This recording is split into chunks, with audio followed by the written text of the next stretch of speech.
आप देख रहे हैं एबीपी न्यूज का सबसे बड़ा, सबसे सटीक और सबसे धारदार चुनावी बुलेटिन कौन बनेगा मुख्यमंत्री। हम शुरुआत करते हैं कांग्रेस उपाध्यक्ष राहुल गांधी की खबर के साथ, और ये इसलिए अपने आप में खबर है क्योंकि सवाल उठ रहा है कि क्या शायरी के दम पर राहुल गांधी इस बार अपनी पार्टी को सत्ता में लाएंगे। और ये सवाल इसलिए क्योंकि राहुल अब अलग अलग अंदाज में शायरी करने लगे हैं। उत्तराखंड के अल्मोड़ा में चुनावी रैली में पहुंचे तो प्रधानमंत्री मोदी पर शायराना अंदाज में ही उन्होंने हमला कर दिया। ऐसे ही कल यूपी में भी वो रैली के दौरान शायरी करते दिखाई दिए थे। बशीर बर्द जी के शब्दों में मैं आपको कुछ बताना चाहता हूं।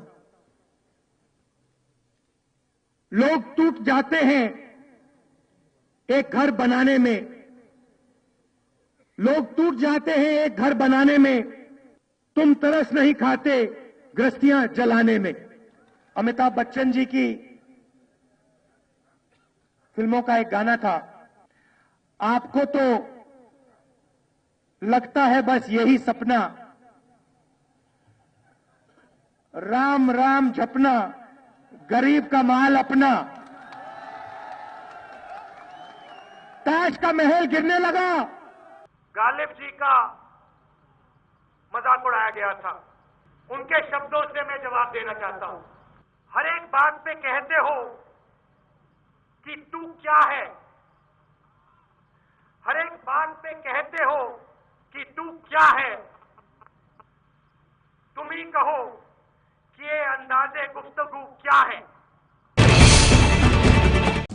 तो राहुल गांधी का शायरी बम से प्रधानमंत्री मोदी पर हमला। अगली खबर भी उत्तराखंड से ही है, जहां बीजेपी के नेता टिकट को लेकर गाली गलौज और मारपीट तक उतर आए हैं। देखिए। मारपीट, हंगामा, अफरा तफरी, ये नजारा है उत्तराखंड के किच्छा का। उधम सिंह नगर जिले की इस सीट पर बीजेपी टिकट के दावेदार के समर्थकों में जमकर मारपीट हुई। बीजेपी विधायक राजेश शुक्ला के समर्थकों ने विरोधी गुट के कार्यकर्ताओं की जमकर पिटाई की। गालियां तो ऐसी ऐसी कि बिना बीप के हम आपको वीडियो दिखा ही नहीं सकते। असल में केंद्रीय मंत्री धर्मेंद्र प्रधान का यहां कार्यक्रम था और टिकट के दावेदार समर्थकों के साथ शक्ति प्रदर्शन करने पहुंचे थे। इसी में पूरा बवाल हुआ। राकेश शर्मा यहाँ गाली बकता है भाजपा को, कहता है मैं भाजपा से कभी टिकट मांगने नहीं गया। ये है आपका आज के अखबार में, कल के अखबार में पढ़ लीजिए। तो राकेश शर्मा के लोगों का यहाँ आने का मतलब क्या है? पैसे देके आप हमारे सरकारी कार्यक्रम को ध्वस्त करेंगे। अभी राजेश शुक्ला किच्छा से बीजेपी के विधायक हैं। राकेश शर्मा इस सीट के लिए टिकट के दावेदार हैं। राजेश शुक्ला को पिछली बार 33,000 वोट मिले थे और कांग्रेस उम्मीदवार को हराकर 8,000 वोटों से वो जीते थे। अब हाल ये है कि टिकट के लिए बीजेपी के नेता गाली गलौज और मारपीट पर उतारू हैं। उत्तराखंड में भी चुनाव यूपी पंजाब के साथ ही होने हैं।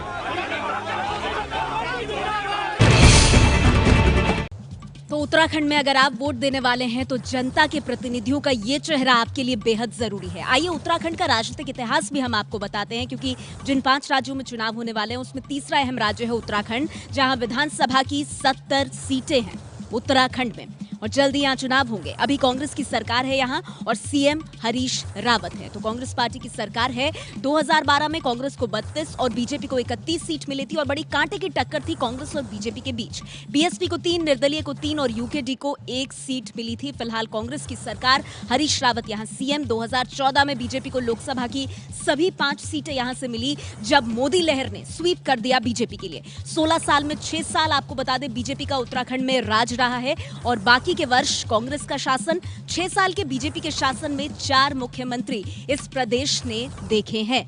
इसके अलावा 16 साल में उत्तराखंड ने 7 सीएम देखे हैं कुल मिलाकर, जिसमें से 4 बीजेपी के शासनकाल के दौरान रहे हैं। उत्तराखंड की खबरें हमने आपको दिखाई। आइए अब हम रुक करेंगे उत्तर प्रदेश का। कहते हैं उत्तर प्रदेश में जिसकी सरकार बनती है केंद्र में, कहीं ना कहीं शासन में उसका जबरदस्त दबदबा होता है। बात अगर करें समाजवादी पार्टी की और प्रदेश के मुख्यमंत्री अखिलेश यादव की, तो बाहुबली नेता अतीक अहमद उनकी किरकिरी करने में लगे हुए हैं। अतीक अहमद ने अखिलेश यादव की सत्ता को चुनौती देते हुए साफ कर दिया है कि अगर उनका टिकट कटा तो फिर वो अपनी ताकत दिखाएंगे।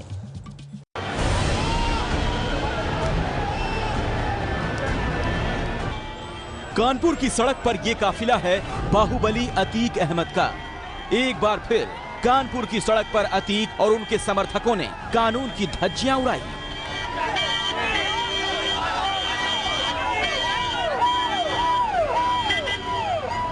शक्ति प्रदर्शन के लिए सड़क पर निकले अतीक कानपुर कैंट सीट से समाजवादी पार्टी के उम्मीदवार हैं, लेकिन अब खबर है कि इस बाहुबली का टिकट कट सकता है, जिसकी वजह है 14 दिसंबर की ये तस्वीरें। उस दिन इलाहाबाद की डीम्ड यूनिवर्सिटी में अतीक अपने बंदूकधारी समर्थकों के साथ पहुंचे थे और हंगामा मचाया था। इसी वजह से अखिलेश यादव नाराज बताए जा रहे हैं। अब अतीक ने अखिलेश को ही चुनौती दे दी है। कुछ लोगों ने कहा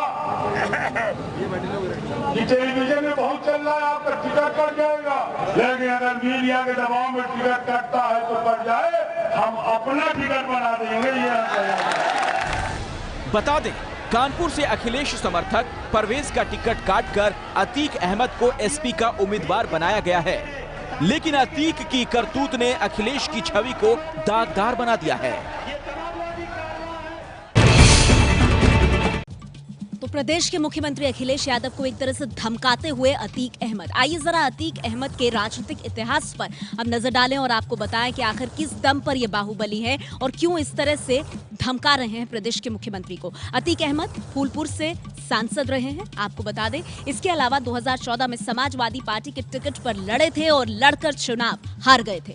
अतीक पर अभी 43 केस चल रहे हैं। जनता के प्रतिनिधि हैं, लेकिन इन पर 43 केस हैं। 2014 के हलफनामे के मुताबिक 6 हत्या के केस हैं, संगीन अपराध के केस इनके ऊपर, 6 केस हत्या की कोशिश के इन पर चल रहे हैं। इसके अलावा धोखाधड़ी, फिरौती जैसे मामलों में भी अतीक अहमद आरोपी हैं। पहले अपना दल में रह चुके हैं अतीक अहमद। समाजवादी पार्टी की टिकट पर चुनाव लड़के हारे और अब कह रहे हैं अगर टिकट कटा तो सीधे सीधे अपनी ताकत दिखाएंगे। खुली चुनौती मुख्यमंत्री अखिलेश यादव को।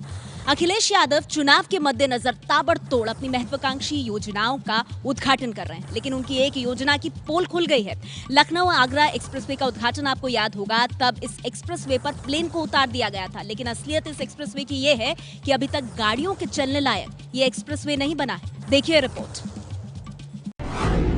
लखनऊ आगरा एक्सप्रेसवे आज से आम लोगों के लिए औपचारिक तौर पर खोल दिया गया है, लेकिन हाल ये है कि जो लोग इस रास्ते पर सफर करने का प्लान बनाकर घर से निकले थे, वो अब परेशान हो रहे हैं।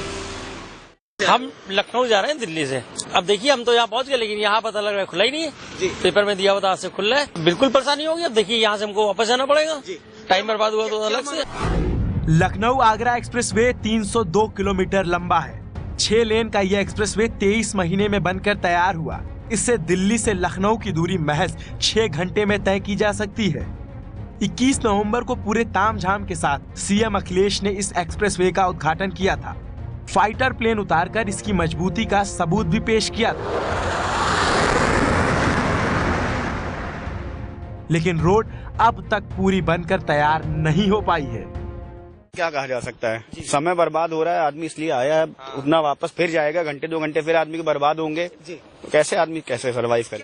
बिना तैयारी के इसके उद्घाटन को लेकर मायावती भी पहले सवाल उठा चुकी हैं, लेकिन काम बोलता है कि नारे के साथ चुनावी फायदे के लिए सीएम अखिलेश ने उसका उद्घाटन कर दिया, जिसे विरोधी पार्टियां चुनावी मुद्दा बनाने में जुटी हैं। तो एबीपी न्यूज पर आप देख रहे हैं चुनाव का सबसे सटीक और सबसे बड़ा चुनावी बुलेटिन, कौन बनेगा मुख्यमंत्री। और नोटबंदी के इस दौर में कहीं व्यापारी वर्ग बिदक न जाए, इसे देखते हुए बीजेपी ने एक वर्कशॉप को प्लान किया है और पहली वर्कशॉप मेरठ में हो भी चुकी है। ज्यादा जानकारी के लिए देखिए हमारी ये रिपोर्ट। मेरठ में व्यापारियों को कैशलेस कारोबार की ट्रेनिंग दी जा रही है। बाकायदा इसके लिए दिल्ली से टीम पहुंची है, जो व्यापारियों को कैशलेस व्यवस्था के फायदे गिना रही है।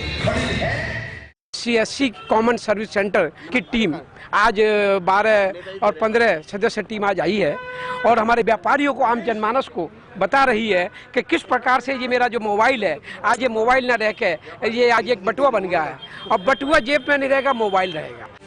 नोटबंदी से सबसे ज्यादा प्रभाव कारोबार पर पड़ा है और कुछ दिनों बाद चुनाव होने हैं।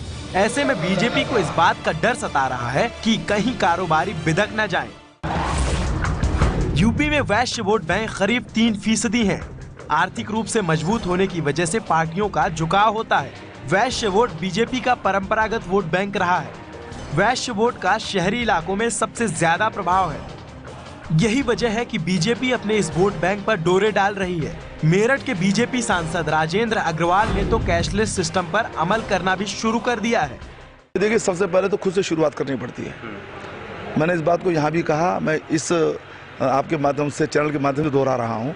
मैं खुद कैश में सारा काम करता था, यानी मुझे ज़्यादा जरूरत तो नहीं होती, पर जैसे डीजल डलवाना है मैं कैश में डलवाता था, मैंने बंद कर दिया।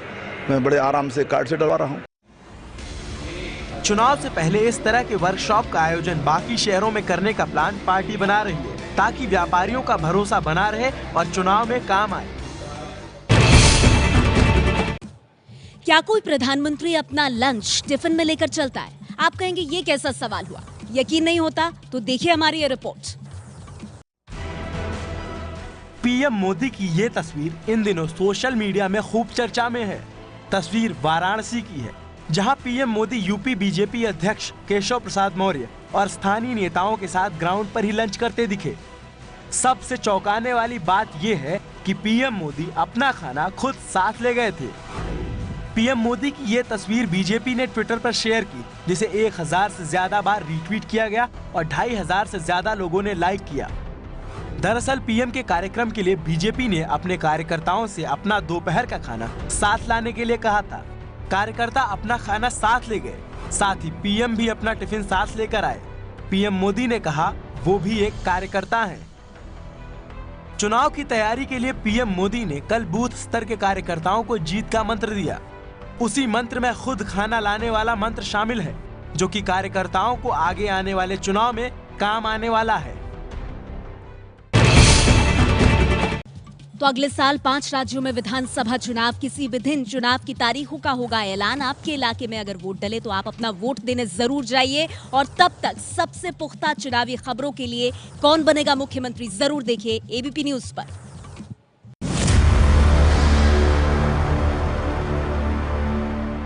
और अब बात करते हैं चुनावी राज्य पंजाब की, जहां कांग्रेस पार्टी ने अपने उम्मीदवारों की दूसरी लिस्ट जारी कर दी है। यानी लिस्ट जारी करने में अकाली दल और बीजेपी को पीछे छोड़ दिया है। आपको बता दें, आज 16 उम्मीदवारों के नाम का ऐलान किया है कांग्रेस पार्टी ने। अब तक कुल 77 उम्मीदवारों की लिस्ट कांग्रेस पार्टी की तरफ से जारी कर दी गई है। पंजाब में कुल 117 विधानसभा की सीटें हैं जहां जल्द चुनाव होने वाले हैं। सिद्धू, परगट सिंह, मनीष तिवारी की सीट का ऐलान नहीं हुआ है। आपको बता दें, सिद्धू के हालांकि अमृतसर से लड़ने की चर्चा जोरों पर है। इसके अलावा 16 साल में आपको बता दें कि पूरी अगर तस्वीर हम देखें, ये 3 तस्वीरें जो हैं, ये 3 खिलाड़ी आप कह सकते हैं कांग्रेस पार्टी के, क्योंकि कांग्रेस वापस सत्ता में आने की आस लगाए हुए है। और नवजोत सिंह सिद्धू, परगट सिंह और मनीष तिवारी, इस पर कांग्रेस पार्टी की भी नजर है और जनता की भी। लेकिन इन तीनों के ही टिकट का अभी तक ऐलान नहीं हुआ है। किस सीट से चुनाव लड़ेंगे, कम से कम आधिकारिक तौर पर मोहर नहीं लगी है। हालांकि नवजोत सिंह सिद्धू के अमृतसर से लड़ने की चर्चा जोरों पर है।